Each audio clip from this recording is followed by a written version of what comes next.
आतापर्यंत मुंबईसह देशातील प्रमुख शहरांमध्ये खंडणीसाठी अभिनेत्यांसह काही बड्या व्यक्तींना धमकावणाऱ्या लॉरेन्स बिश्नोई टोळीचं नाव आता प्रथमच नाशिकशी जोडलं गेल्याचं समोर आलंय.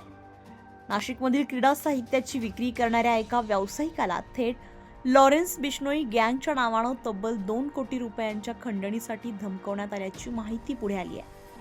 धमकीचे संदेश, आंतरराष्ट्रीय क्रमांकांवरून आलेले कॉल आणि त्यात लॉरेन्स बिश्नोई गँगसह शुभम लोणकर या नावाचा उल्लेख या संपूर्ण प्रकारामुळे नाशिक पोलिसांसमोर एक नवं आव्हान उभं राहिलंय. नेमकी ही धमकी बिश्नोई गँगशी संबंधित आहे का, की केवळ भीती निर्माण करण्यासाठी या गँगच्या नावाचा वापर करण्यात आलाय, याचा तपास आता पोलिसांकडून सुरू आहे. पाहूयात या संपूर्ण प्रकरणाचा सविस्तर आढावा. नाशिक शहरातील महात्मा गांधी रोड परिसरात क्रीडा साहित्य आणि वाद्यांची विक्री करणारा व्यवसाय आहे.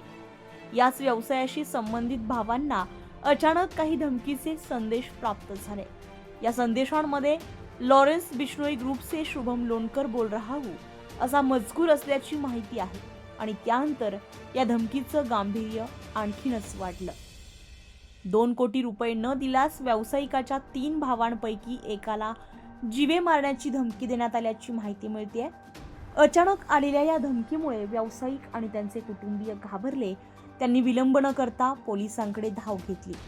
या प्रकरणात विशेष बाब म्हणजे धमकी देण्यासाठी आंतरराष्ट्रीय क्रमांकांचा वापर करण्यात आल्याचं समोर आलंय.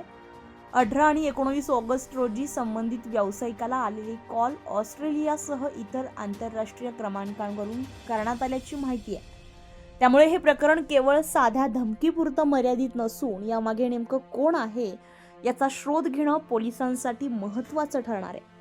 लॉरेन्स बिश्नोई गँगचं नाव आणि संशयित शुभम लोणकरच्या नावाचा थेट उल्लेख झाल्यानं पोलिसांनी या तक्रारीची गंभीर दखल घेतली आणि सरकारवाडा पोलीस ठाण्यात संशयित शुभम लोणकर आणि त्याच्या साथीदारांविरोधात गुन्हा दाखल करण्यात आलाय. मात्र आता पोलिसांसमोर सर्वात मोठा प्रश्न आहे की धमकी देणारी व्यक्ती खरोखरच लॉरेन्स बिश्नोई गँगशी संबंधित आहे का, की केवळ व्यावसायिकाच्या मनात भीती निर्माण करण्यासाठी बिश्नोई गँगचं नाव वापरण्यात आलं. शुभम लोणकरने स्वतः व्यावसायिकाला संदेश पाठवला आहे का, की त्याच्या नावाचाही गैरवापर करण्यात आलाय. स्थानिक गुन्हेगारांकडून खंडणी उकळण्यासाठी बिश्नोई गँग आणि शुभम लोणकरचं नाव वापरण्यात आलं आहे का, की खरंच या संपूर्ण प्रकरणामागे बिश्नोई गँगचा काही संबंध आहे. या सर्व शक्यतांचा तपास आता पोलिसांकडून करण्यात येतोय. विशेष म्हणजे नाशिकची आणि त्यातही क्रीडा साहित्य विकणाऱ्या व्यावसायिकाचीच निवड का करण्यात आली, हा प्रश्नही उपस्थित होतोय. धमकीसाठी वापरण्यात आलेली ओळख खरी आहे का, आंतरराष्ट्रीय क्रमांकावरून कॉल करण्यामागे नेमकं कारण काय आणि 2 कोटी रुपयांची खंडणी मागण्यामागे कोणाचा हात आहे, या सर्व प्रश्नांची उत्तरं शोधण्यासाठी पोलिसांना तांत्रिक तपासाची मदत घ्यावी लागणार आहे. आंतरराष्ट्रीय क्रमांकाचा वापर झाल्यानं कॉल कुठून करण्यात आलाय, त्यामागे कोणतं नेटवर्क आहे आणि या धमकीचा नाशिकशी नेमका काय संबंध आहे, याचा शोध घेणं पोलिसांसमोरच मोठं आव्हान आहे. दरम्यान संबंधित व्यावसायिकाच्या तक्रारीवरून सरकारवाडा पोलीस ठाण्यात गुन्हा दाखल करण्यात आलाय. पोलीस आयुक्तालयासह गुन्हे शाखेच्या विशेष पथकांनीही या प्रकरणाची गंभीर दखल घेतली आहे. या प्रकरणात स्थानिक टोळ्यांचा सहभाग असण्याची शक्यताही नाकारता येत नाही. त्यामुळे पोलिसांकडून त्या दिशेनेही तपास करण्यात येणार आहे.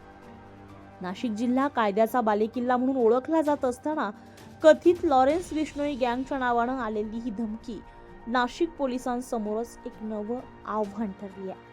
2 कोटींची खंडणी, आंतरराष्ट्रीय क्रमांकांवरून आलेले कॉल, लॉरेन्स बिश्नोई गँगचं नाव आणि शुभम लोणकरचा उल्लेख, या सगळ्यामुळे नाशिकमधील हे प्रकरण आता गंभीर बनलंय.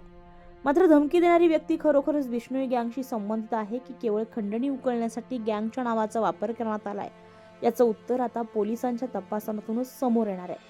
स्थानिक टोळीपासून आंतरराष्ट्रीय नेटवर्कपर्यंत तपासाची दिशा आता नेमकी कुठे जाते, याकडे संपूर्ण नाशिककरांचं लक्ष लागलंय.